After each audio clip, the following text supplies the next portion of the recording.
چھتیس گڑھ میں غیر قانونی مذہبی تبدیلیوں کے خلاف سخت بل لانے کی تیاری۔ کلکتہ کے کالج اسٹریٹ کتاب فروش ستمبر کے سیلاب سے ہونے والے ناقابل تلافی نقصان سے جوجھ رہے ہیں۔ بہار ودھان سبھا چناؤ سیٹوں کی تقسیم کے درمیان جے ڈی یو نے 44 کینڈیڈیٹس کی آخری فہرست جاری کی۔ اسام میں شدید احتجاج پھیل گئے۔ زبین گار کی موت کے ملزموں کو لے جانے والے قافلے پر حملہ، موبائل انٹرنیٹ بند۔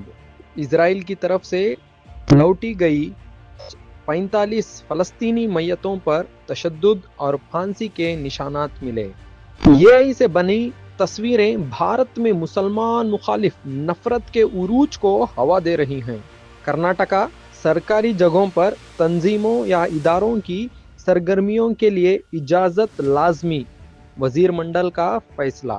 ملک میں بے روزگاری میں اضافہ، خواتین کی بے روزگاری کی شرح اعلیٰ ترین سطح پر پہنچی ہے۔